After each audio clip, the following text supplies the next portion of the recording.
Hello, welcome back to my YouTube channel. Thank you for being here. So I did my story recently on why I left the police, which was the first real long form content that I did on my channel. And I always said that I would follow that up. So I had a lot of people when I was going through what I did with the police and leaving, and obviously the podcast that I did with James English. I had a lot of people reaching out, and then since I've done that YouTube video about why I left the police and posted it on my YouTube channel, I've also had comments and people reaching out in DMs across other social media pages, giving me their stories and or giving me like words of encouragement and stuff like that. So I think that for everything that I went through and for everything that happened to me, I always said that for all of that, at least I want other people to be able to get something out of it, for me to be able to share my story, for me to be able to inspire other people to stand up for themselves, and to highlight the fact that yes, we are now in 2024, but actually bullying and harassment is very rife in the workplace. Very, very rife.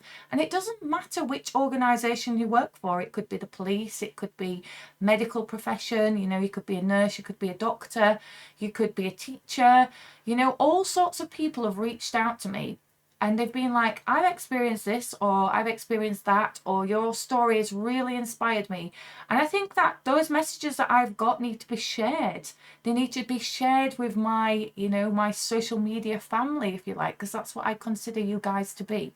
So that maybe you can take a little bit of something out of that. Because it's all and well me getting that information fed back to me, but sometimes it's about sharing it, because I believe that a problem shared is a problem halved. And obviously by me talking about the issues, it might encourage more people to actually stand up for themselves. So if they end up in a toxic environment, such as the workplace, such as a relationship, they might be like, yes, I don't want to fall into the same trap that Lee did, which was stick it out for a long time at the detriment of my own mental health. It might encourage people to actually stand up for themselves and leave that toxic environment. And that is something that I regret massively. And I always wish that I'd done that sooner. But the past is the past. We can't change it. However, we can pave the way for the future, so we can make things better. We can share our stories, we can share our experiences in the hope that at least one person out there gets something out of it, and that they can use that to be like the fire in their belly, or whatever you want to call it, to actually, push on through the hard times, stand up for themselves and put a stop to it. Bullying and harassment, we think it just is something that happens at school, in the playground, bully boy tactics, but it's not. It's real life, and it's so rife out there. Organisations these days, like, we have HR department, we have a team that deal with this. We don't tolerate it in this organisation. These are our morals, these are our values, these are our whatever rules that they enforce in whatever organisation it is that you work for. But do they actually abide by them? And when staff reach out and say, I'm having this problem, do they actually investigate it? Or does the individual become labelled as a problem child? Because that's what happened to me in the police. I became labelled as a problem child. So it was a push to get me out, because obviously people were continually bullying, continual harassment. So sometimes it feels like if I do stand up for myself, no one's going to take me seriously, or I'm going to be labelled, and then it's not going to be good for my progression and my career will be over. So that's why people they just sit on it and they don't say anything. So I'm going to be looking down, because obviously I want to read through some of the messages. I'm not going to identify any organisations or any names or anything like that, or make it very specific about a person, because that's not what it's about. It's not naming and shaming. That's not my style. I could do that. I could reel off all the people that have done me wrong, even the ones who think that I don't know. But that's not my style. I'm not about that. I'm about learning from experiences and not being like the bullies, because if I do that, I'm just becoming one of them, aren't I?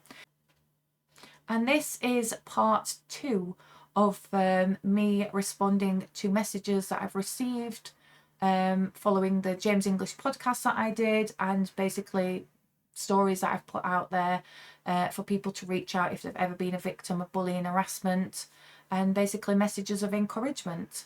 So enjoy part 2. Let's see, let's move on just listened to your podcast with James English this morning. Really interesting. You had it tough. Looks like your hard work is paying off now. So take care. So again, an inspiration to somebody else. Hi there. I just listened to the podcast you did with James English. It made me so sad to hear what happened to you. I've been through a police misconduct matter myself, and there are no words that can express what it does to you and how it makes you feel. I really identified with it so much of what you said. I still work for the police, but if I'm honest, I was very affected by the whole thing. There is zero support or consideration for those going through it. There's so much I could say about it all. I don't have any great advice to you, but I hope you get through it and you are better than them. So again, somebody who has been through the misconduct process. So this doesn't just apply to the police, but it can apply to anything. If there are certain ways that organisations deal with people who are accused of things, it seems like, you know, the whole book is thrown at you before it's actually investigated. And this is what I found with police misconduct. So you'd be served with papers. I've had occasions where they've moved me police stations and I've had to drive over an hour to get to my place of work, and had my rank taken from me because of accusations. So imagine like being accused of something that you haven't done and then being punished before it's even been considered whether you've actually done anything wrong, be it misconduct, be it a criminal matter. In the real world, you know, in terms of crime and disorder and antisocial behaviour and all of that, it's innocent until proven guilty. So obviously the police go and investigate. So they'll go and take statements, they'll gather CCTV. And then once there is sufficient evidence, you'll be arrested on suspicion of the offence. And then you'll be interviewed and they'll do all their inquiries. And then a decision will be made what will happen next, whether you're going to be bailed to come back to the police station at a certain time, having allowed the police to go and investigate, or a charging decision will be made there and then you'll be given a court date for attendance, you know, for the matter to be heard at court. In the police, you're served with misconduct papers, you can be moved stations, you can be demoted, all on the basis of some crappy made up misconduct, which, as you all know from watching the podcast or from my previous YouTube video, a system called the bad apple system in the police was used to my detriment. So basically, other police officers could go on and anonymously report me for things. Now that system was supposed to be in place for things that police officers were too fearful to talk up about. So, you know, corruption, you know, they were fearful of repercussions of speaking up about something. But with me, it was used for really petty, silly things like, oh my goodness, she's wearing pink nail varnish. She didn't wear a stab vest when she went to an RTC today. Petty things that the organisation should have turned round and said, really? But they didn't. They just used it to see all these reports from these bullies stacking up. And then they was like, she's a problem because she's causing us lots of work. Let's see what we can do to out her. And that's what I feel happened to me. There is no support. You're quite right in this message. You know, there's no support for the police. If someone's arrested for a crime and they're bailed, you know, they can speak to support agencies. They have solicitors and lawyers and things like that. To be served with papers, yes, you could get a police federation rep, but the federation reps work within the police and they're also already probably serving police officers or used to be a police officer.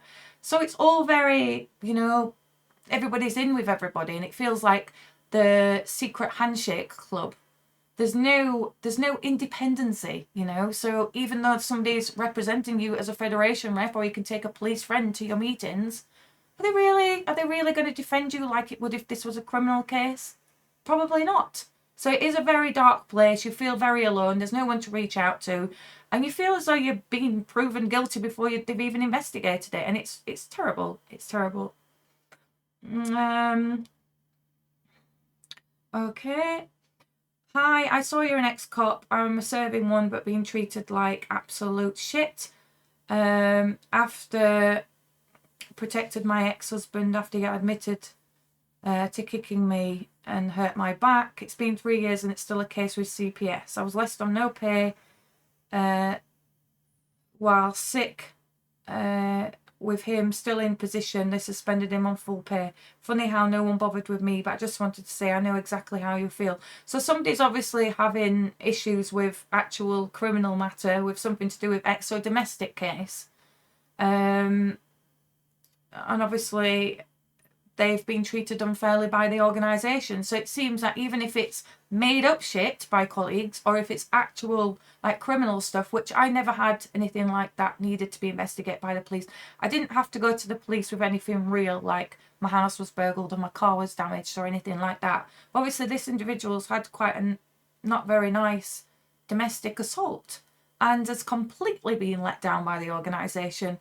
I would say that's really shocking, but after everything that I've been through and witnessed and seen, I'm not shocked by it. I just hope that this individual like gets some support. And if obviously you're watching my video, then please reach out and consider going to, you know, an out of force, a local force, and getting some federation support from outside of your force, because sometimes it can just be too, everyone's in each other's pockets. But I hope you get some answers for that. Someone's saying that they listened to my podcast with James. They're currently in my position. I know they put you through hell. It would love to catch up for a chat. Please don't mention to anyone my name. I'm scared of what the cops are going to do to me. How sad is that? How sad is that this is someone who's serving, clearly, that's in a similar position to what I went through, that wants to have a chat, that is scared of what the police... I remember feeling that. I remember feeling like that. Like, you could be in any organisation and there's an automatic fear, isn't there, of going up high and speaking to people. Because I said at the beginning of my video that you get labelled as a problem child, so you feel as though you're never going to progress. And I can tell you right now, and there'll be many people who are police officers or ex-police officers who can agree with me on this one. To challenge the police is scary. You know, the police are there to protect and to uphold the law. And if something's happening to you and you become fearful of the police, then who is there to protect you? It's very, very sad times. Again, like I said to the previous message I went through, I would reach out to an out of force federation rep and see if you can get some help there. Just heard your podcast with James English. You keep going, ladies. Stay positive and know that there are people who are behind you. And see, again, reassurance one, it's not specifically someone sharing their experience. However, I just want to demonstrate to you that by actually speaking up sometimes and expressing what you've been through, it can actually potentially help other people out there. What we got? Just listening to your episode on James' podcast, just wanted to say never give up. So again, some motivation and some, you know, a little push from followers to be like, you know, you got this, girl. Hats off to you for leaving the police and absolutely smashing it out of the park. I think I'll be stuck as a PC for a fair while, but always good to see people who thrive on the other side of it. So this is someone who's obviously saying, you know, you're doing really well post police. And I guess, like, I've had to keep going. I've had to push through it. I spent like a lot of time in a dark place, and it took me a long time to dust myself off. Like, I didn't start like being a full-time content creator till like 2 years after I left the police, because I was so hurt. You know, I was given medication by doctors. I suffer with depression and anxiety. You know, there is no cure to those things either. I never had issues with that before I experienced all of that I did when I was in the police. But things change. And so now, that's why I'm saying now I seem like I'm a hero to people and people see me thriving and like, but it took me a while to dust myself off. And if I can give anything to you guys watching this, anyone who's in the place that I've been in, is don't be like me. Learn something from me in that, you know, dust yourself off a bit quicker. Go and get that help. Go and speak out. Go and reach out rather, and go and, you know, speak to a counsellor or confide in a friend or family member. And sometimes, you know, when you speak out, it is healing, because you kind of feel as though you're releasing a little bit of the pressure valve, and you're letting a bit of the stress out.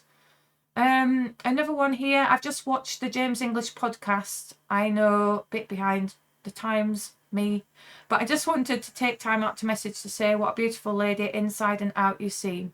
I don't read or buy newspapers, so didn't know anything about this till I watched the programme.